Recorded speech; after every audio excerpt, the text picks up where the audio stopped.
What if the greatest project of your life was not your career, your possessions, or even your relationships, but yourself? What if the most urgent question you must answer is not what you have achieved, but who you have become?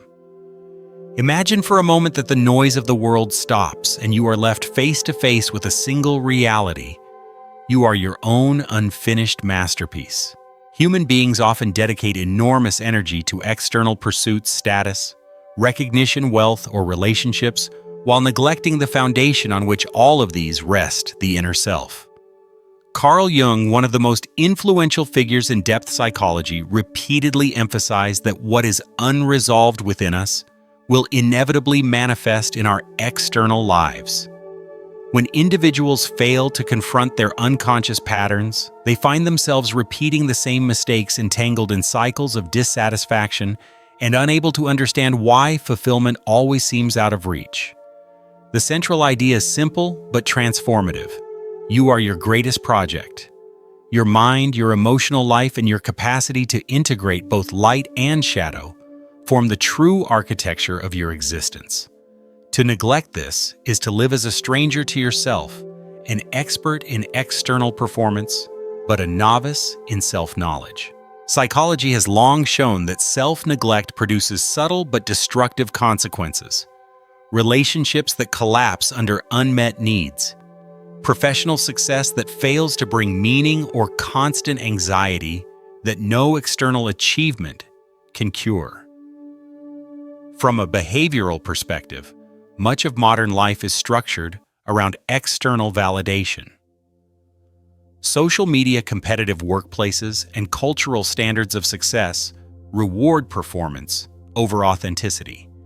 The danger, as Jung warned, is that we become fragmented, living behind masks designed to gain approval, while suppressing the parts of ourselves that do not fit the expected image. This suppression leads not only to inner emptiness, but also to projection. The traits we refuse to acknowledge in ourselves are unconsciously assigned to others, creating toxic relationships and persistent conflicts. Consider the metaphor of the inner garden. Inside each of us exists a psychological landscape filled with potential seeds of creativity, fountains of resilience, and flowers of authentic joy. Yet without deliberate cultivation, this garden becomes overrun with weeds, unresolved pain, neglected desires, and unhealed wounds. The discipline of working on oneself is equivalent to tending this garden. It means removing the weeds of denial, nourishing the soil of self-respect, and allowing what is authentic to flourish. This is not a romantic image, but a psychological necessity. Studies in positive psychology confirm that practices of self-reflection, emotional regulation, and purposeful growth directly correlate with improved well-being, resilience, and relational satisfaction.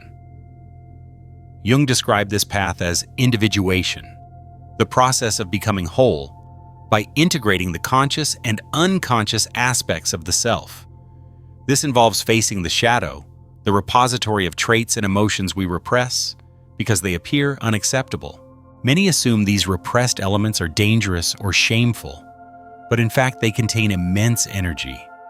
Anger can transform into assertiveness, grief into compassion, and desire into creativity once brought into awareness.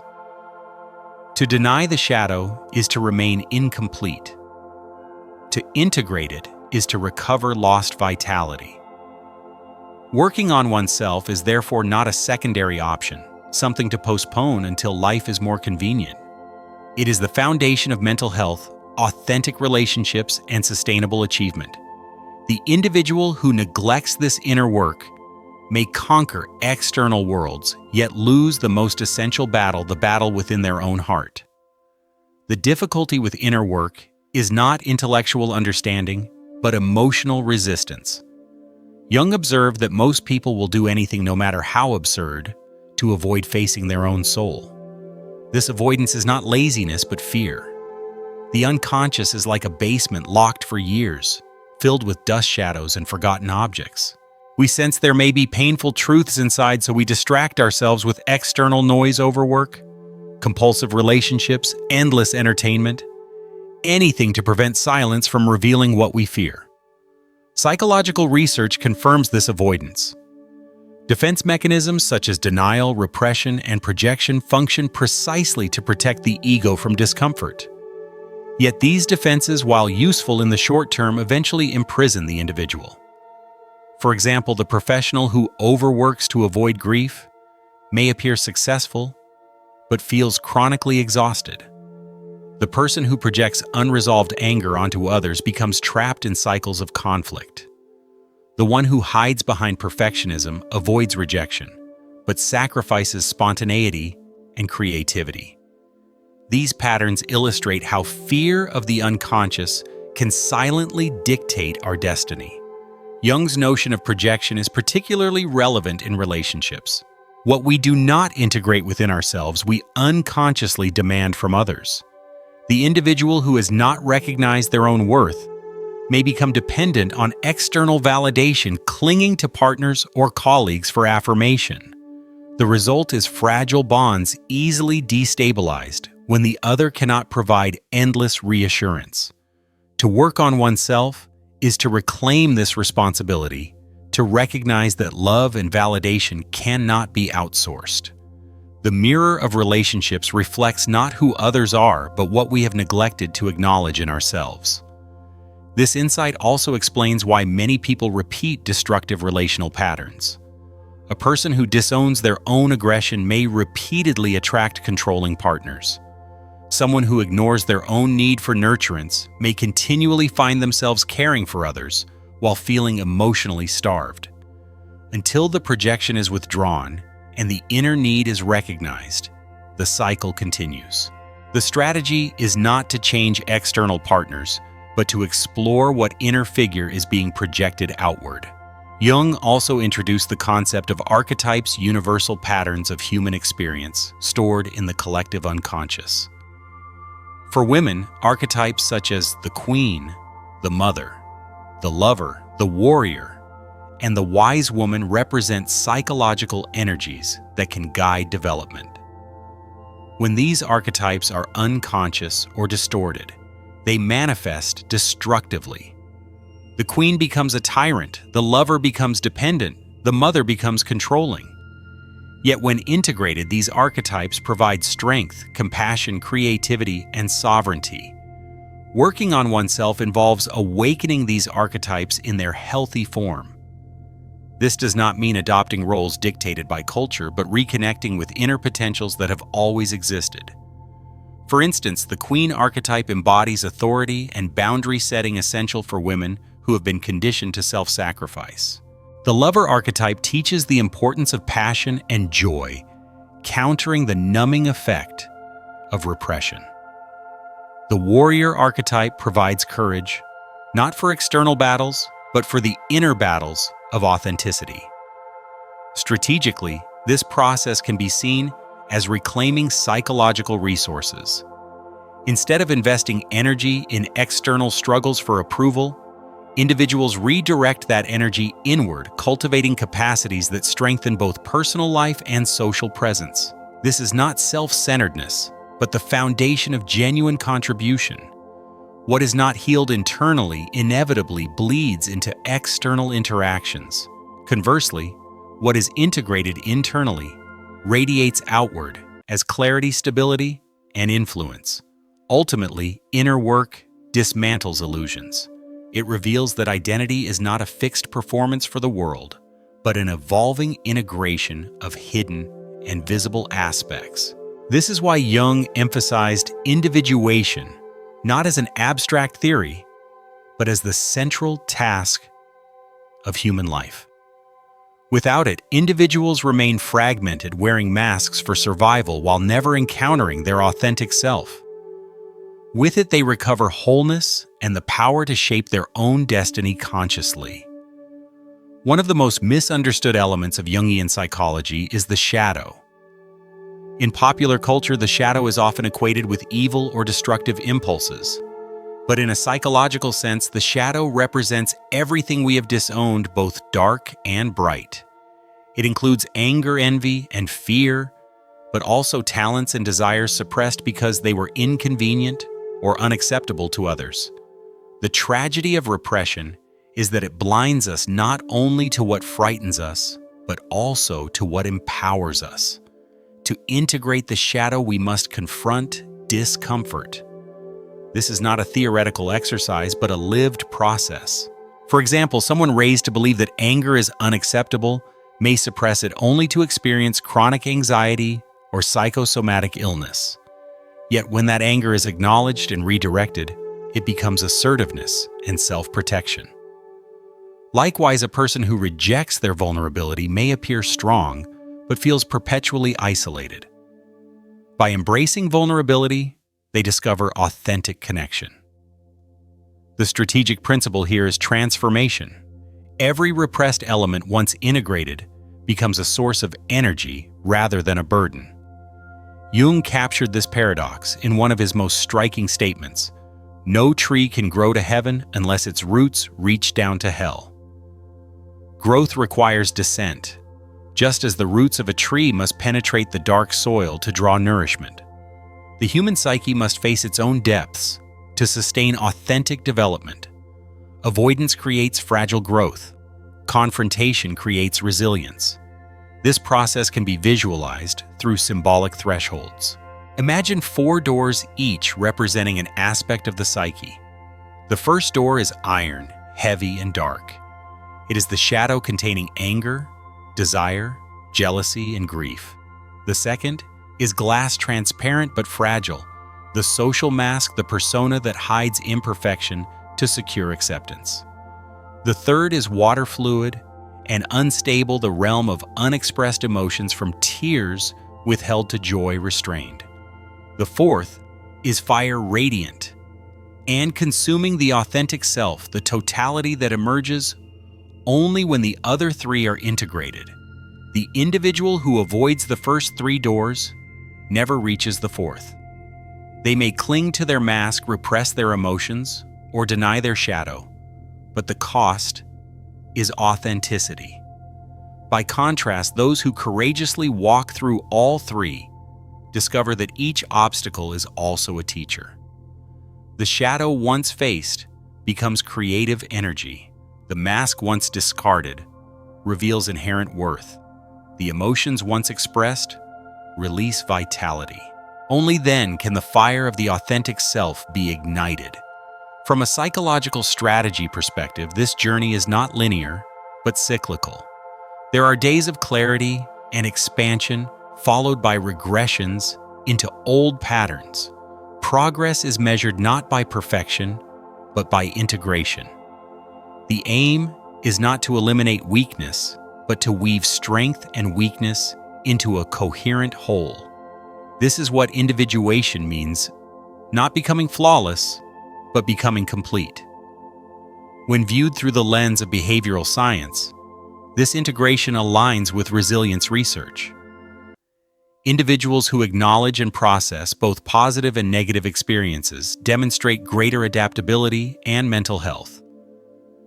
They are less reactive, less dependent on external validation, and more capable of navigating complex social realities. In other words, integrating the shadow is not merely a personal journey, but a strategic advantage in life.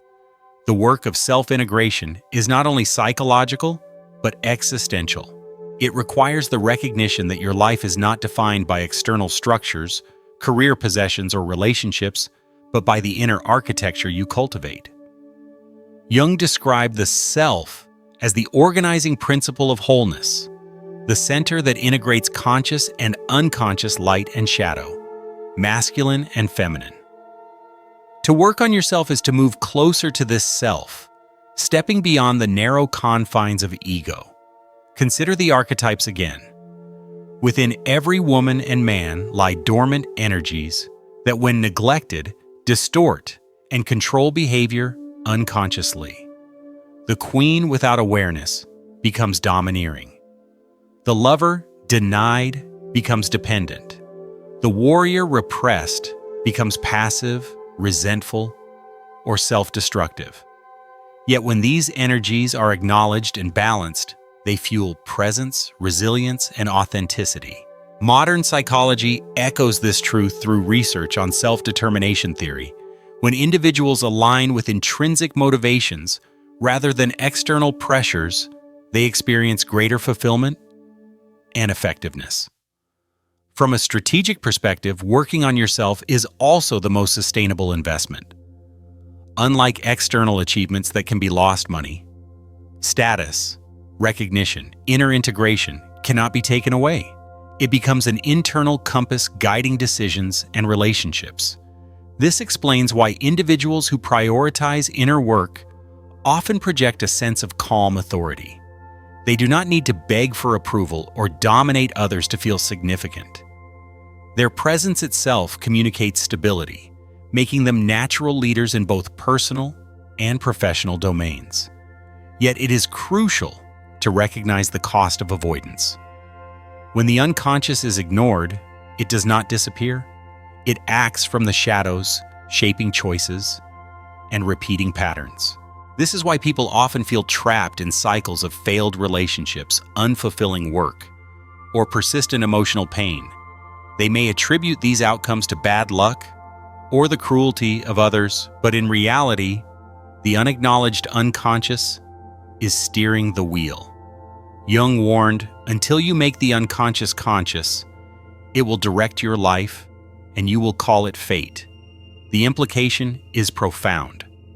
Without inner work, destiny becomes repetition. With inner work, destiny becomes creation. Symbolically, the journey of self-work can be imagined as tending to a neglected garden.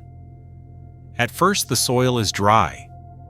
The plants withered, the weeds overwhelming. This reflects years of neglect, dreams, postponed wounds, ignored talents buried. But with attention, the weeds are removed, the soil nourished, and new seeds planted. Gradually, color returns, fragrance spreads, and life flourishes. The garden becomes a sanctuary, not only for the individual, but also for those around them. In relationships, this flourishing translates into healthier boundaries, deeper connections, and the capacity to give without resentment. The vulnerability uncovered in this process is not weakness, but strength. Modern trauma research emphasizes that authenticity, allowing oneself to feel, to cry, to acknowledge pain, creates resilience. Paradoxically, by embracing fragility, individuals discover an unshakable foundation.